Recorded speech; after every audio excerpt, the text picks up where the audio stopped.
Hello, welcome to Assassin's Creed Origins and part 2 of my Open Worlds video series, where I look at open worlds of various video games and point out what I think makes them an interesting open world. It doesn't have to be the best open world, just one that's engaging and can be engaging for various reasons, such as levels of interactivity with the player and the world, or the way the world moves, the way the world works, what little tricks are done. Here you can see that Ubisoft have employed animation hotspots within the area. If you go into the Discovery Tour of Assassin's Creed Origins, you can actually experience many of these hotspots all over the world for yourself. And not every person comes back to the same hotspot all the time.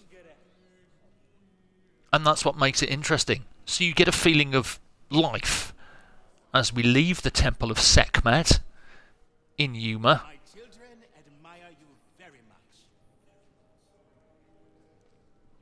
The world will react in some way, shape or form to Bayek.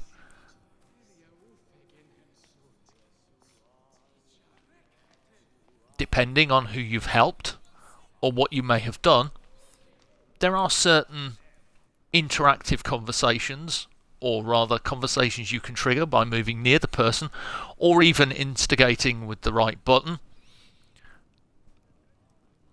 But most of the time, you just have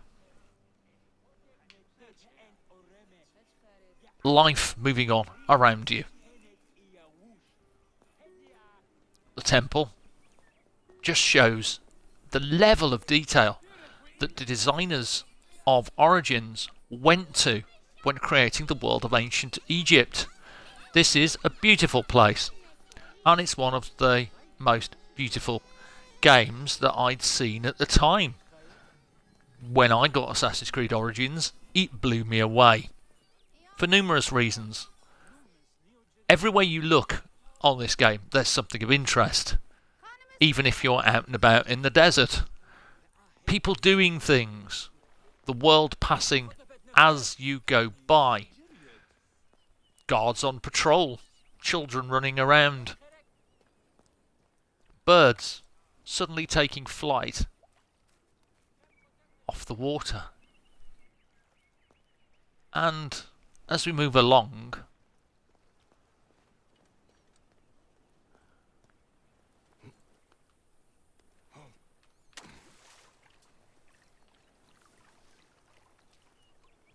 up and around here,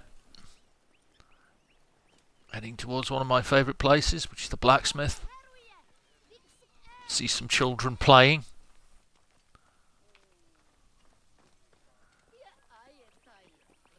Guards riding past, a patrol, a cargo, and the men of the smithy.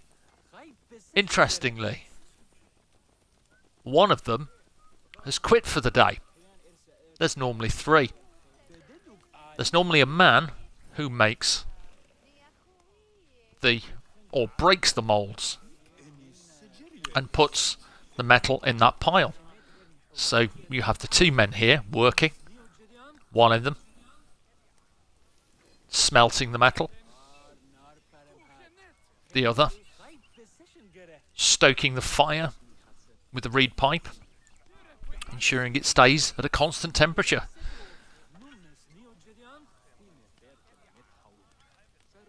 And the man who smelts the metal will actually pour the smelted metal into those moulds. It's all repeat animations, but it serves to bring this place to life.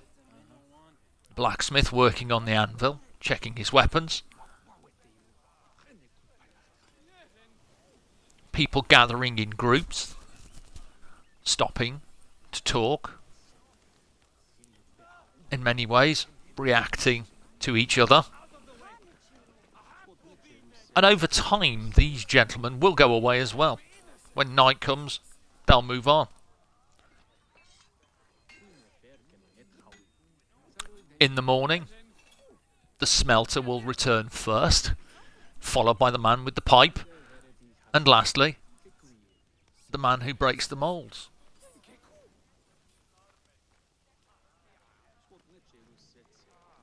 Yamu feels like it's alive. There are markets, people shopping at them, people having meals, enjoying company, acting like people. The only way this could potentially be more interactive, again, is, as I've always said, if you could stop and take a seat with them, perhaps even have a meal. It's all part of building an interactive open world. It might not be the most interactive, but there are some interesting things going on. Weaving, the market, people buying, people selling. It's all simple animations, repeated, but it gives life to the world. And it operates on a day-night cycle. And these people will go and they will find somewhere to sleep at night. There's a dog. Probably somewhere you'll find cats, the sacred animals of Egypt.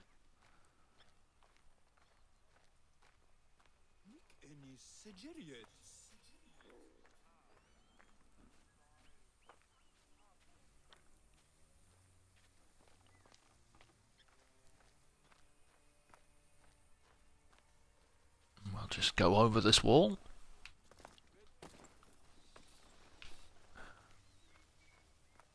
Heading further out and around, you can see things like goats, sheep, kids,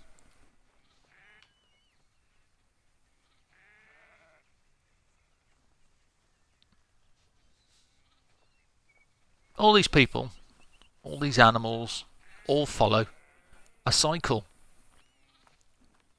and AI routines.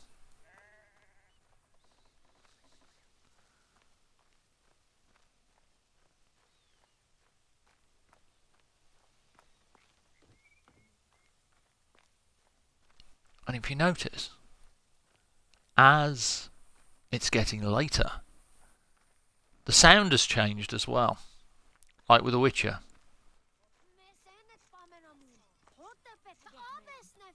Kids playing with toys.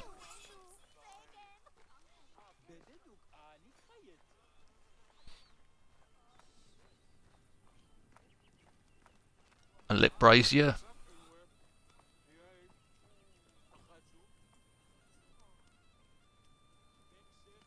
Somewhere, someone is playing an instrument. A kid was enjoying that performance. Now he's off again. And sometimes a dancer and a drummer comes along.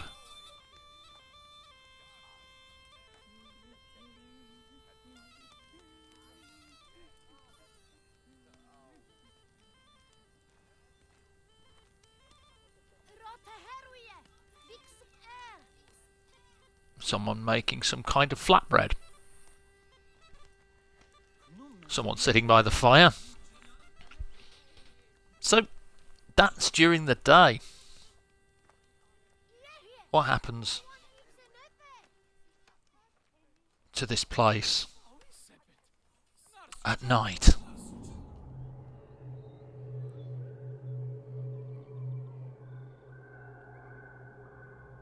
Well, for a start, the soundscape changes. The sound of night animals. The guards themselves return from their patrols, spending time amongst the people, for good or ill. Your musician has moved on. People are gathered in smaller groups.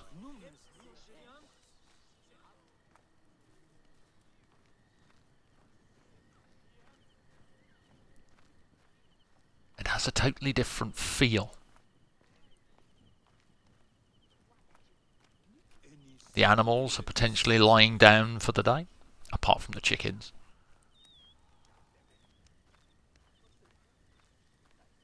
The chickens tend to be active day and night.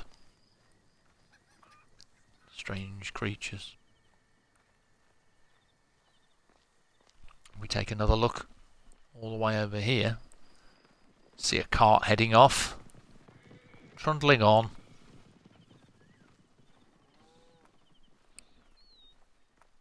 And if you watch a whole day-night cycle in a place like this, you will see the little tricks and flourishes that bring Assassin's Creed Odyssey to life. Odyssey. No. Let me just reiterate that Odyssey does not have that level, or this level, of animation or life built into it. For some reason along the way, in ancient Greece, Ubisoft squandered this open world design and sucked the open world of any kind of life. So yes, I must apologise to Origins in that regard. This game has a lot more life to it. And the reason I probably said Odyssey was I was looking at some point to drop this into my series, possibly as an example of why I think it doesn't quite hit the mark compared to the other games. And of course, I can't speak to Valhalla yet, but I've seen the video from Vikings React and it intrigues me. There's a lot going on. There's a lot of interactions that people seem to have with that world. There's a lot of NPCs doing things. And as I said in the Witcher video, that is one of the keys of making a great open world. Have your world doing things around the player. Engage the player visually if you can't engage them with a gameplay system. Give them guards like this, riding past, that interact with them. If we go wandering off though, off down the road, all the way past this guard,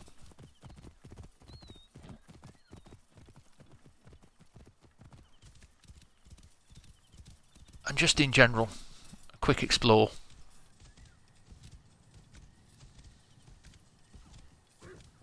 There's another cart.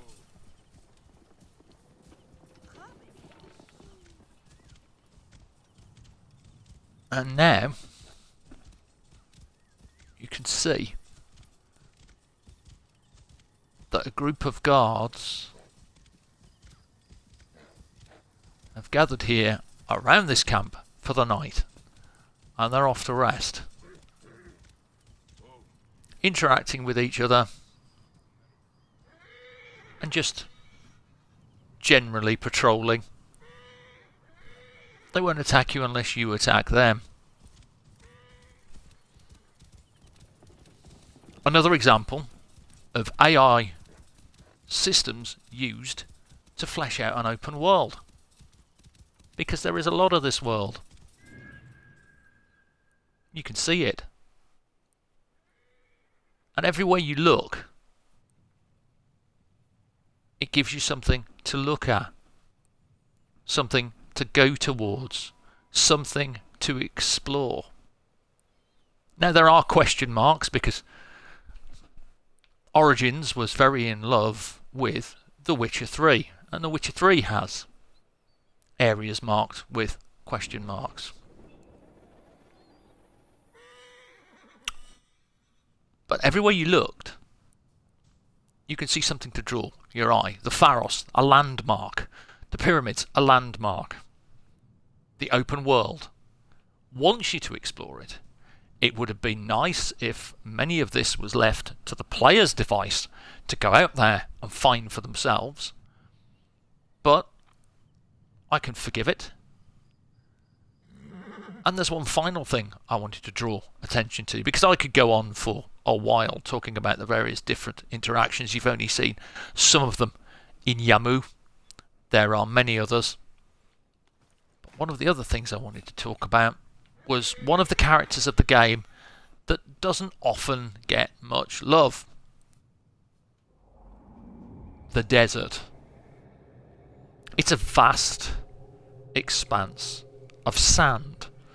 And for many people, it's not all that interesting. But the desert has its own character. From the sudden and powerful sandstorms that can rip through the area, obscuring vision, making travel difficult, and blocking the use of Senu, to the visual design, which is gorgeous.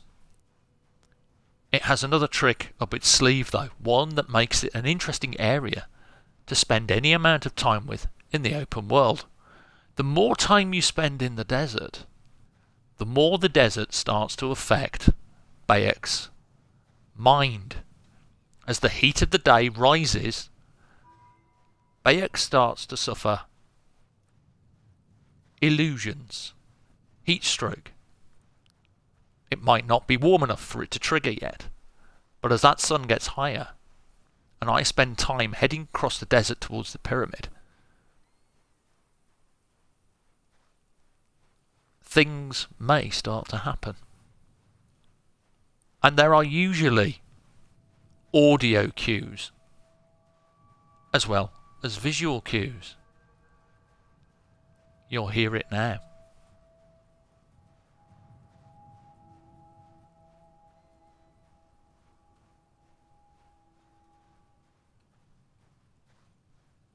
It's the first sign that the developers are doing something with the desert to keep you interested.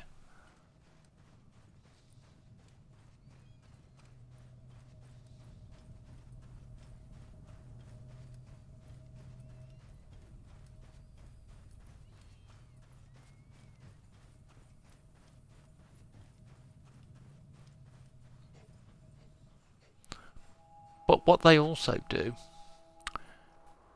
is they're very fond of putting in detail. Things like that stone circle or the hyenas. They want you engaged in this play space, even if it is just a vast expanse of sand. Visually, they've designed it well. The light effects are good, and there is a nice interactivity between Bayek and the sand itself.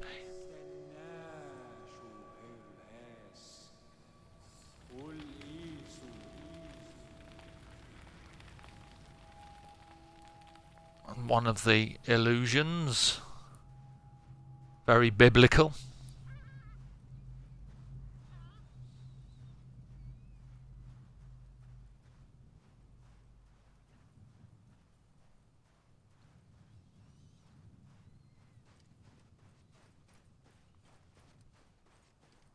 I said the more you spend time in the desert, the weirder it gets. Not good. And then on the horizon, you can see a sandstorm.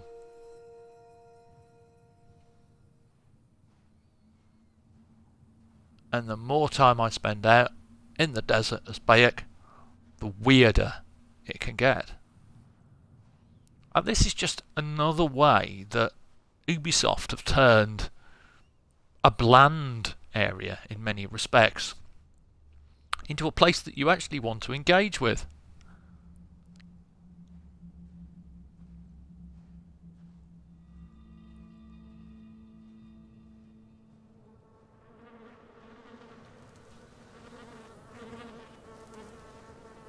One of the more weird illusions, a plague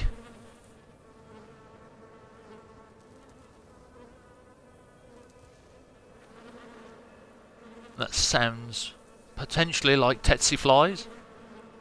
Could be locust.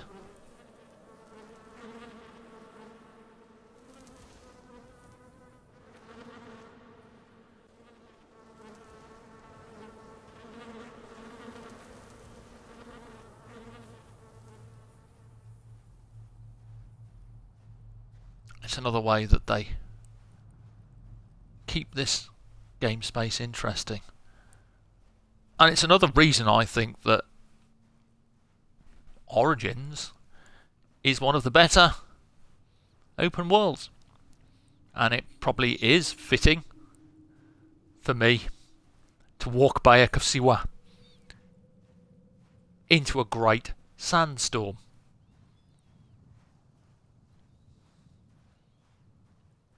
Another strange, almost hallucination. And now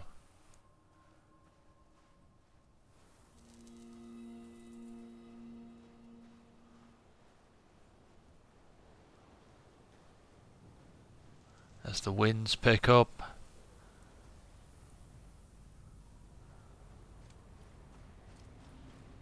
the strangeness continues.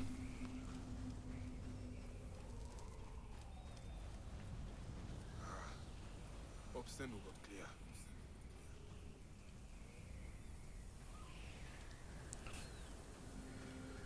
And the visual effects are pretty stunning in a sandstorm.